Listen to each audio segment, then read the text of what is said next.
What did you like? Because coming up, like 80s Def Jam is kind of like hip hop fucking allure. Like when we think about what Def Jam meant, it was we think about the 80s, right?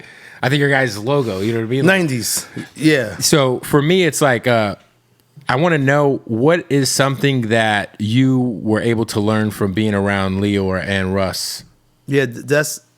And also the fact that you were able to kind of like just thrive under them in like a way that I don't think a lot of people would expect. Like, yeah, because I was one of the producers, and along with the group, you know what I'm saying? Like Lyor tell the story. Sometimes when Def Jam was in trouble, Redman came to bail out.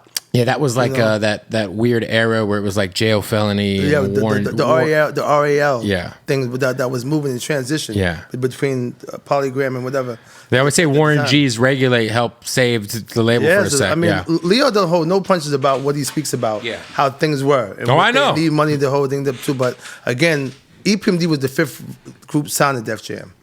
So at the early time when Russell came and got us from Seaman Bag Records because they had the audit, and when we came, that was the first time that we saw that things could be better. Right. Because we had #1 albums in the country back to back, and we didn't have any money. Because at first you don't look at the money in the beginning, but then when time goes by and we on fire like that, it didn't match. Yeah. And Russell was like, we got to get them off of there. And they got us off of there. And we signed for $1.6 million at Def Jam at that time in 91. Crazy. What was your first nationwide tour like? Run DMC. Opening up for Run DMC. It was 88. It was EPMD, Public Enemy, Jerry Jeff, and Fresh Prince. Jesus. You know? That's crazy. And the Run's House tour was the tour. And Run told Russell, go get them boys from Long Island.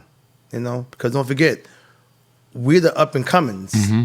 This is Run DMC. So at this time, the trajectory of trying to make the tour run, make sure we got the hottest people on it, because Jay Jeff and Fresh Prince is on fire. On fire. So Public Enemy is on fire.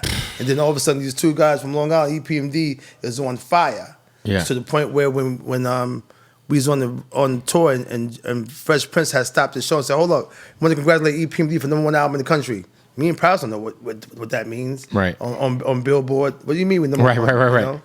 But EPMD was that phenomenon. We was #1 in the country, back to back, on both albums. What was it like backstage though? Like at the hotels during those days? Because it was crazy because it was arenas. So again, to be in arenas and have like the calzone cases full of clothes or Adidas or like basketball rims in the back, like the stuff that you hear about is what it was. But I'm a kid.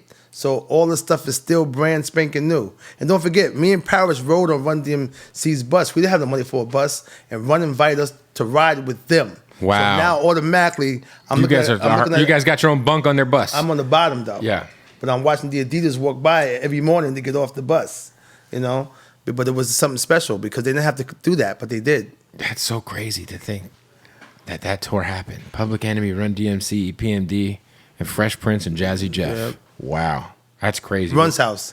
And I don't know where the footage is. I always ask Charlie Mack. He says, oh, no, I have it. I'm like, this is the only thing on YouTube that we can't see.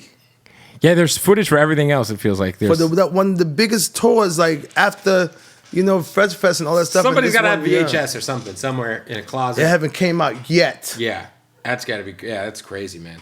Well, look, I appreciate you pulling up. Yeah, me too. It's a great interview, Kev. I appreciate that. Thank you, man. The new album's coming first week of April. Yeah.